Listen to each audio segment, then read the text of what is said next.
ఉమ్మడి నెల్లూరు జిల్లాలో ముఖ్యంగా సైదాపురం, రాపూరు, వెంకటాచలం ప్రాంతంలో మైనింగ్ మాఫియాకి ఆగడాలు లేవు.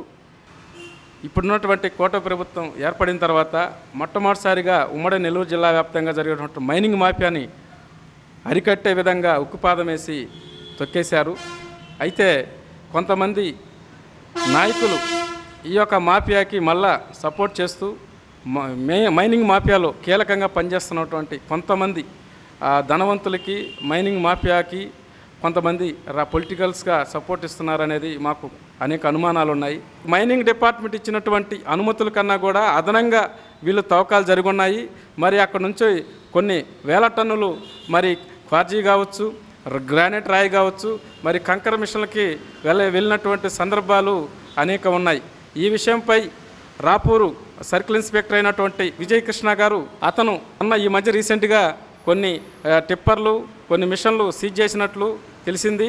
మరి అలాంటి ఒక అధికారి ఆ యొక్క మాఫియాను అరికట్టే దిశగా ఆయన ఒక ఉద్యోగ విధులను నిర్వహిస్తుంటే కొంతమంది మైనింగ్ మాఫియా కుట్రదారులు కలిసి రాజకీయ నాయకులతో కుమ్మక్కయ్యి అతను అక్కడి నుంచి బదిలీ చేయడంపై మేము తీవ్రంగా ఖండిస్తున్నాం. అయితే ఒక నిజాయితీ గల అధికారి అయినటువంటి విజయ్ కృష్ణని అక్కడి నుంచి బదిలీ చేయడం అనేది ఇది మేము తీవ్ర స్థాయిలో వ్యతిరేకిస్తున్నాము. గౌరవ జిల్లా ఎస్పీ గారు ఈ విషయాన్ని మరోసారి మీరు పూర్తి స్థాయిలో దర్యాప్తు చేయాలి. అక్కడ ఉన్నటువంటి ఇది పోలీసు వ్యవస్థకి ఒక పేరుగా ఉండాలని మేము కోరుకుంటున్నాము. అదేవిధంగా జిల్లా కలెక్టర్ గారు ఈ విషయంపై వెంటనే స్పందించాలి. లేని పక్షంలో ఈ యొక్క పూర్తి స్థాయిలో మేము ఉద్యమానికి దోహదపడతాము.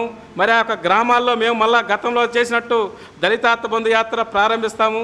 సైదాపురం, రాపూరు, వెంకటాచలం ఏ అయితే క్వారీలు ఉన్నటువంటి ప్రాంతాల్లో తిరిగి అక్కడ ఉన్నటువంటి ఎస్సీ ఎస్టీ వార్డుల్లో ప్రజలను కలిసి ఆ సమస్యలను తీసుకొని ఈ యొక్క రాష్ట్ర ప్రభుత్వానికి, కేంద్ర ప్రభుత్వానికి మేము ఫిర్యాదు చేస్తామని తెలియపరుస్తున్నాం. అదేవిధంగా మరి రాష్ట్ర కేంద్ర ప్రభుత్వాలు దీనిపై సిబిఐ విచారణ జరపాలి, ఈడీ విచారణ జరపాలి, ప్రత్యేకమైనటువంటి అధికారులు నియమించి పూర్తి స్థాయిలో ఈ యొక్క మైనింగ్ మాఫియాదారులను కుట్రలను వెలుగులో తీసుకురావాలి, వాళ్ళ మీద కేసులు నమోదు చేయాలని చెప్పేసి మేము డిమాండ్ చేస్తున్నాం.